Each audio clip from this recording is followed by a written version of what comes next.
Pemerintah memutuskan untuk tidak menerapkan PPKM level 3 di seluruh Indonesia pada periode Natal dan Tahun Baru Nataru. Hal ini disampaikan oleh Menteri Koordinator Bidang Kemaritiman dan Investasi Menko Marves Luhut Binsar Panjaitan dalam keterangan pers di laman resmi Kemenko Marves. Ya, penerapan level PPKM selama Nataru akan tetap mengikuti asesmen situasi pandemi sesuai yang berlaku saat ini, tetapi dengan beberapa pengetatan. Pelaku perjalanan wajib sudah divaksinasi lengkap dan menyertakan hasil antigen negatif maksimal 1 kali 24 jam sebelum keberangkatan. Untuk orang dewasa yang belum divaksinasi lengkap atau tidak bisa divaksin karena alasan medis tidak diizinkan untuk bepergian jarak jauh.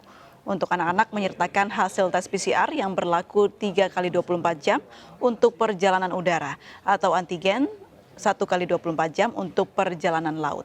Sementara pelaku perjalanan dari luar negeri wajib menyertakan hasil tes PCR negatif maksimal 2 kali 24 jam sebelum keberangkatan serta melakukan karantina selama 10 hari di Indonesia. Pemerintah melarang seluruh jenis perayaan tahun baru di hotel, pusat perbelanjaan, mal, tempat wisata, dan tempat keramaian umum lainnya. Untuk waktu operasional pusat perbelanjaan, restoran dan bioskop, serta tempat wisata hanya diizinkan dengan kapasitas maksimal 75% dan hanya untuk orang dengan kategori hijau di aplikasi Peduli Lindungi.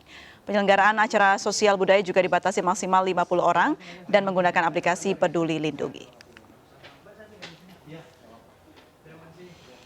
Ya, untuk penerapan level PPKM selama Nataru akan tetap mengikuti asesmen situasi pandemi sesuai yang berlaku saat ini, tetapi dengan beberapa pengetatan.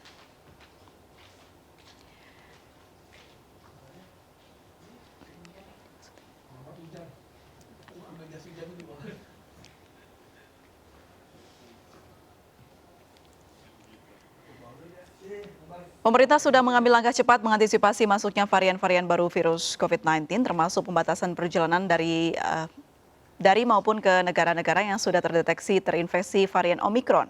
Kementerian Kesehatan mengimbau masyarakat terus menjaga protokol kesehatan dan menyegerakan vaksinasi demi terhindar dari virus COVID-19.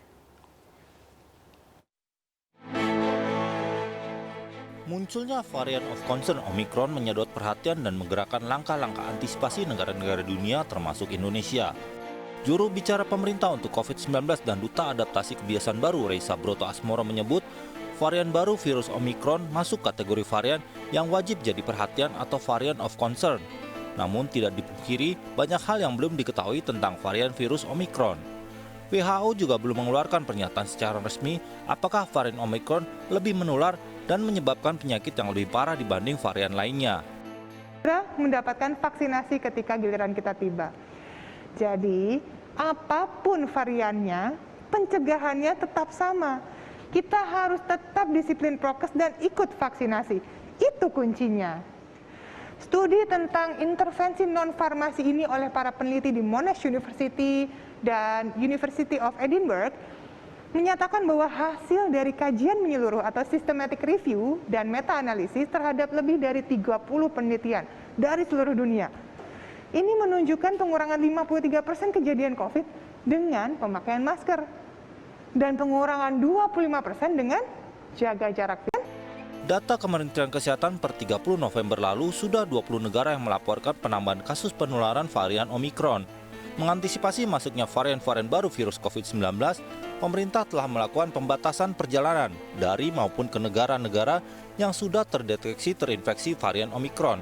Pemerintah minta masyarakat tidak panik, tetap melaksanakan upaya disiplin protokol kesehatan serta percepatan cakupan vaksinasi. Dari Jakarta, tim liputan iNews melaporkan. Pemirsa, mengantisipasi penyebaran virus-virus varian COVID-19, pemerintah terus menggenjot cakupan vaksinasi nasional. Masyarakat yang belum mendapatkan vaksinasi tahap 1 dan 2 harus segera melapor untuk mendapatkan vaksinasi. Pemerintah terus menggenjot cakupan vaksinasi nasional melalui Badan Intelijen Negara. Pemerintah kemarin menggelar program vaksinasi di daerah istimewa Yogyakarta, menyasar pelajar dan masyarakat umum. Vaksinasi kali ini diberikan 200 dosis vaksin Sinovac tahap 2 bagi pelajar. Untuk vaksinasi tahap pertama tetap diberikan karena presentasi vaksinasi tahap 1 di Yogyakarta baru mencapai 90,6%. Selain mempercepat herd immunity, percepatan program vaksinasi nasional sebagai langkah atau salah satu langkah mengantisipasi penyebaran virus-virus varian COVID-19 seperti Omikron.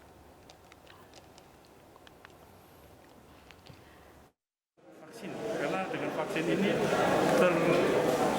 lebih efektif, karena kita lihat kalau jika Omicron di Afrika itu tingkat vaksinasinya masih rendah di sana. Jadi kita bisa melihat bahwa kalau vaksinasi rendah dampak tertular itu lebih banyak. Jadi kita lebih gencar bin ini melaksanakan vaksinasi agar jangan sampai Omicron itu masuk ke negara kita. Pemirsa, kita akan kembali sesaat lagi, tetaplah bersama kami di MNC News Now.